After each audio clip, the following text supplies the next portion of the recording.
Chosen one, before you do anything else right now, I need you to stop. Not slow down. Stop. Because what is happening around you this week is not random. It is not a coincidence.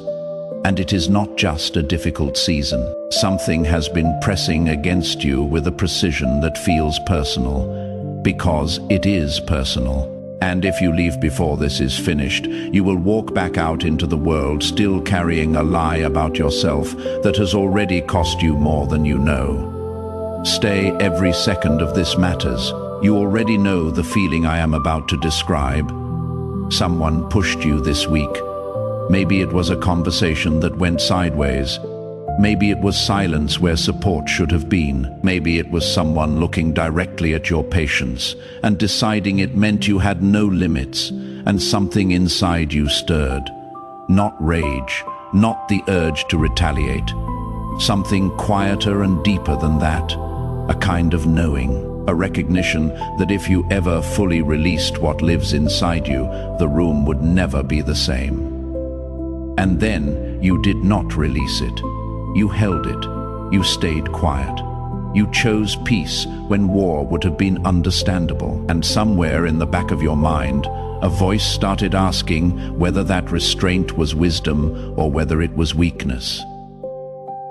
That question is what brought you here, and I am going to answer it in a way that changes how you see yourself from this moment forward. The lie the enemy has been running on you is a specific one.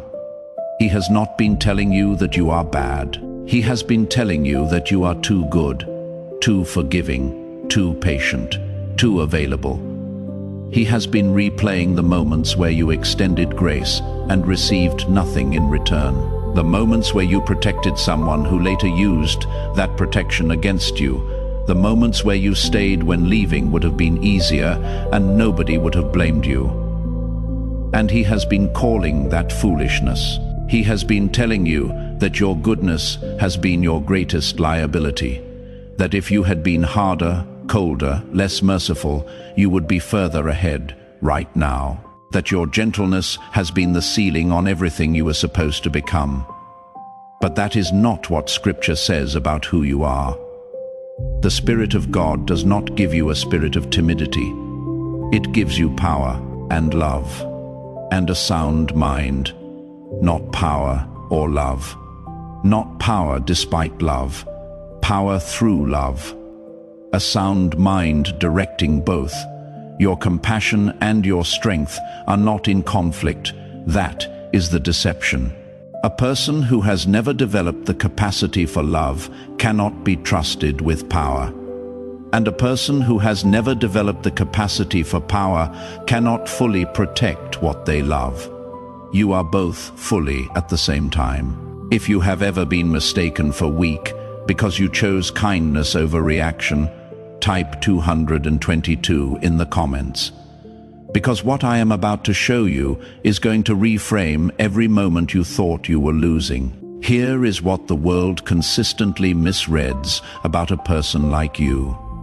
You walk softly, you speak with care, you absorb pain without spectacle and without complaint. You are the one who notices when someone's eyes carry sadness that their smile is trying to hide.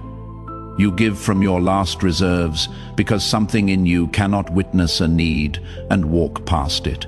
And because you do not erupt, because you do not retaliate, the world looks at you and calls you weak, calls you naive, calls you an easy target. But the world does not understand what it is actually standing in front of. The ocean is calm until it is not. And when it moves, when it truly moves, it reshapes coastlines. It does not move out of cruelty. It moves because that is the nature of depth when it is finally disturbed. The same water children play in without fear is the same force that has carved canyons into solid rock over thousands of years. Patience and power are not opposites. In nature, they are almost always the same thing, wearing different expressions depending on the season. You are not gentle because you lack power. You are gentle because you have learned to govern it. And there is a difference between someone who cannot fight and someone who has chosen not to. One is empty. One lashes out because it has nothing left to lose. The other holds back because it understands the weight of what it carries and refuses to spend it recklessly. Heaven sees that restraint, and heaven counts it. Think about Moses. The Bible calls him the meekest man on earth, not the weakest, the meekest. The original Hebrew word carries the image of a trained war horse, an animal of enormous power, capable of tremendous force, but disciplined, responsive, submitted to the hand of its rider.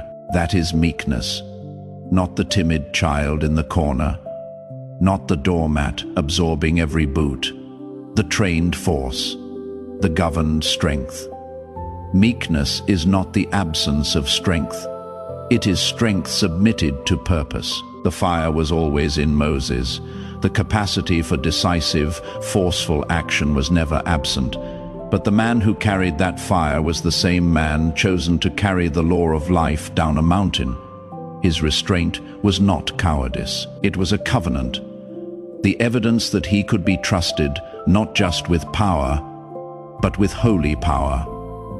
The kind of authority that does not serve the ego but serves the calling. The same is true of you. If you are learning that real strength does not need to be loud, type 444 below. If this channel has encouraged your walk with God and you feel led to support this work, the support link is in the pinned comment below. But what if the people provoking you were never the deepest problem? Hold that question, because I am going to come back to it. And when I do, it is going to shift something in you that has been waiting to shift for a very long time. For now, stay with this. Your kindness is real. It is not a strategy. It comes from a place that has genuinely been cracked open by experience, by loss, by love, by the kind of pain that either destroys a person or grows them into something the world cannot easily measure. You have sat in rooms where the grief was so thick it had weight. You have loved people who did not know how to receive love without damaging it. You have stayed when leaving would have been easier. You have forgiven when bitterness would have been justified. You have rebuilt yourself with hands still shaking from the last collapse. And every single time you chose grace over grievance, growth over the comfortable numbness of shutting down. That hard-won, scar-tissued, beautifully earned capacity to hold complexity without collapsing.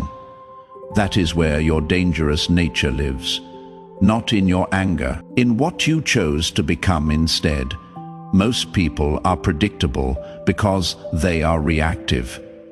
They respond to offense with offense, pain with pain, push with push. They are essentially mirrors reflecting back whatever energy arrives at their threshold, without filtering, without choosing, without the crucial pause between stimulus and response. The world knows how to manage predictable people. It knows their buttons. It knows their breaking points. But a person who absorbs, who processes, who remains centered, even when being provoked, that person cannot be controlled.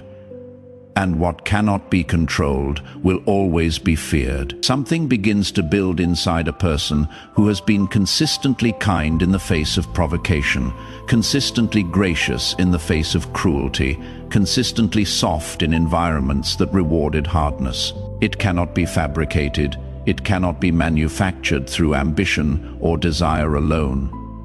It is forged the way a blade is forged, through repeated application of heat and pressure and precise, deliberate shaping. The blacksmith does not apologize to the metal for the temperature of the furnace. The heat is not the enemy of the blade. The heat is the architect of it. Every time you chose grace when you wanted to retaliate, you were being shaped. Every time you absorbed what should have broken you and kept moving, you were being sharpened. Every time you showed up with love, when contempt would have been understandable, another layer of what was never meant to stay was being burned away. You did not know it then. You may have called it survival. You may have called it endurance. You may have looked at yourself in those moments and seen nothing more than someone trying to make it through the day. Heaven called it preparation, and David understood this before he ever stood in a valley, before Goliath, before any public stage. There were the fields, the unglamorous, unwitnessed work of a shepherd boy doing his job in the middle of nowhere. There was the bear, there was the lion, and David faced both alone, in obscurity, with nothing to prove to anyone but himself and God. He was not just protecting sheep in those moments. He was becoming someone. By the time he stood in front of a giant that had paralyzed an entire army, David was not drawing on courage alone. He was drawing on a history of private victories that no one else had witnessed. He was not being brave in that valley. He was being faithful to a pattern already established in the dark. The lion and the bear were not obstacles to his destiny. They were the construction of it. Your private battles are your lion and your bear. The ones you fought alone, in the dark, with no applause, with no one watching, with no one even aware of how much it cost you just to choose to try again. Those moments were not wasted. They were not detours. They were the curriculum, and they are why you can stand when others fall, if you can see now that your private battles were preparing you. Type 777 in the comments. If this message is helping you see your strength differently, your support helps us continue sharing these words. The support link is in the pinned comment below. Now, do you remember the question I asked you earlier? What if the people provoking you were never the deepest problem? Here is where God is asking you to look. Maybe you have started noticing something, a pattern, not in other people, but in yourself. Maybe some of the peace you called maturity was actually self-erasure. Maybe some of the forgiveness you offered so quickly was not abundance but avoidance. Maybe some of the grace you extended before you had finished processing. The wound was not strength, but fear wearing the costume of virtue. There is a specific kind of person who has spent so long being the most understanding person in every room that they have slowly, almost imperceptibly, stopped understanding themselves. You have been so busy making space for everyone else's journey that you have barely begun your own. You have translated other people's pain with fluency, while your own has been sitting in a corner, speaking a language you keep promising to learn, but never quite find the time for. And God has been waiting for you to turn that same grace on yourself. Not as a reward, not as something you earn once you have helped enough people or suffered enough. Right now, today. As an act of obedience to the truth that you were made in the image of something whole. Here is the truth that changes everything. The thing that has been blocking you is not the people who provoked you. It is not the environment that tried to diminish you. It is not the circumstances that seemed determined to undermine every attempt at forward movement. The thing that has been holding you back is your own unresolved relationship with your power. You have seen what you are capable of, not just physically, not just intellectually, spiritually, emotionally, dimensionally. And somewhere deep inside, you made a quiet agreement that you would limit yourself. Not loudly, not with full awareness, but as a slow and subtle accommodation to the reality of having been hurt. Because full power felt unsafe, because the last time you were fully yourself, someone weaponized it. Someone took the thing you offered openly and used it as leverage. Someone saw your depth and mistook it for vulnerability. Someone encountered your light and rather than being illuminated by it, tried to extinguish it. And somewhere between the person you were born as and the person the world shaped you to be, you learned that it was safer to be smaller. You learned that dimming your own light preemptively was less painful than having someone else dim it for you. That logic made sense once. It protected you when protection was what you needed. But you are not in that place anymore, and the strategy that kept you safe in one season is the very thing holding back everything you are meant to walk into in this one. You have been faithful to that agreement ever since. In the way you hesitate before speaking your full truth. In the way you shrink in rooms where rise is available. In the way you offer qualified versions of your gifts, rather than the whole, unedited, unapologetic magnitude of what you actually carry. Still waiting for some external confirmation that it is safe to be everything you already are. Your gentleness was never the ceiling. It was the foundation. God never asked you to choose between being kind and being powerful. That was a false choice handed to you by people who needed you to believe it so they could remain comfortable in the presence of something they could not contain. The real invitation, the one written in every experience you have had and every character trait you have developed and every private victory you have claimed, is to be both completely simultaneously. Without apology and without explanation. If you are ready to stop shrinking and walk in both your kindness and your strength, type 333 in the comments. And if you feel led to support this ministry and help these messages reach more people, the support link is in the pinned comment below. This is what it looks like when you step into that fullness. To be tender without being fragile, to be fierce without being cruel, to be immovable without being closed, to be soft in the places that require softness and steel in the places that require steel, and to trust yourself, finally and completely, to know the difference. When you are provoked, truly provoked, pushed against in the places where you are still tender, and you do not react from wounding but from wholeness, something extraordinary occurs. Your response is no longer just a response. It becomes a statement. It becomes living proof of something the world around you cannot explain and therefore cannot dismiss. Because the world has categories for anger. It has categories for retaliation. It has categories for the breaking point and the explosion and the collapse. It does not have a category for someone who has every reason to shatter and instead remains whole. When a person who has every reason to be bitter is not bitter, that is not just impressive, that is prophetic. It speaks into the room before a single word is uttered. It testifies to the reality of an inner life that transcends circumstance. And that testimony carries weight that no argument, no achievement, no eloquence can manufacture or replicate. Your provocation is not punishment, it is positioning. The very thing that has been pressing against you has been pressing you into a shape that will serve a purpose larger than the pressing. You were never meant to be tamed. You were meant to be trusted, and a soul that can be trusted with depth, with fire, with the full weight of who they are, that is not a danger to the world. That is a gift the world has been waiting for without knowing what to call it. So do not go to sleep tonight carrying yesterday's version of yourself, not the diminished version, not the qualified version, not the version that learned to make itself smaller to survive rooms that were never worthy of your full presence. The waiting is over. The permission is not coming from outside. It never was. Place your hand on your heart and say this out loud.